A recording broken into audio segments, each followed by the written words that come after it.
All right, this is our topic 8.5 additional practice problem number 10.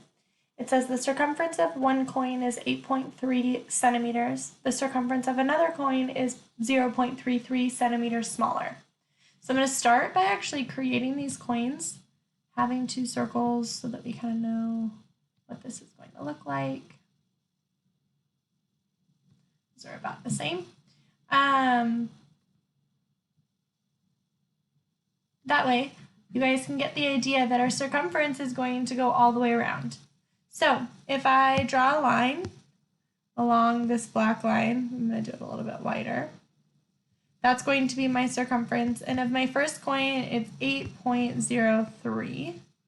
And the circumference of my second coin, I go all the way around, is going to be 0.33 centimeters smaller. So if I subtract 0.33 from 8.03, I end up with 7.7 centimeters. I forgot to put my units on this first one, centimeters. All right, what is the first step to find the diameter of the smaller coin? So we're trying to find the diameter, and we know that circumference is equal to our diameter times pi, right? That wasn't written very well. Let me rewrite that for you. Circumference is equal to our diameter times pi. So we multiplied our diameter times pi in order to get our circumference of 8.03 or 7.7. What is the first step to find the diameter of the smaller coin?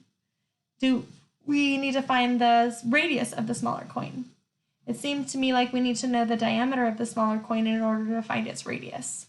Find the diameter of the larger coin. Now, finding the diameter of the larger coin is not going to do anything for our smaller coin. Find the circumference of the larger coin. If I find the circumference of the larger coin, that information is already given to us, so we don't actually need to find it. That's not even part of the steps that we need to take to do anything because it's given to us. So our last one is find the circumference of the smaller coin, which is what we did. We needed to do that in order to start solving for our diameter, because we know that if we have our circumference, we're going to be able to solve for our diameter.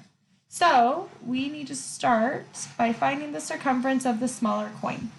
We did that first. Now it says find the diameter of the smaller coin. So I have that the circumference is 7.7. So I'm actually going to put this in an equation. The circumference is 7.7, and circumference is equal to our diameter times pi. Now pi, they wanted to use 22 divided by 7 as pi.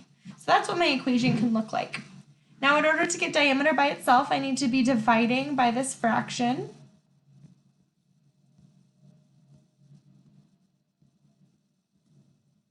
So I have 7.7 divided by 22 over 7.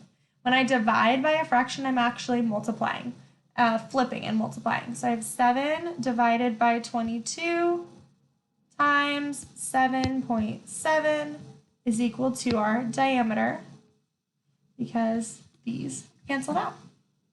All right, now if I multiply straight across, 7 times 7.7, let's see, is going to be equal to 53.9.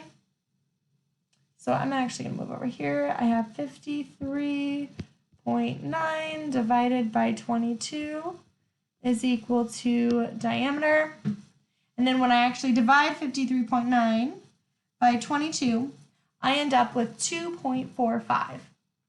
So we figure out that our diameter is equal to 2.45 centimeters. So I put my information into the equation.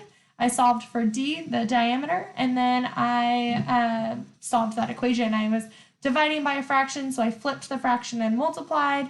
I multiplied the numerators together, and it all is divided by 22. I actually divided 53.9 by 22, and I end up with a diameter of 2.45 centimeters.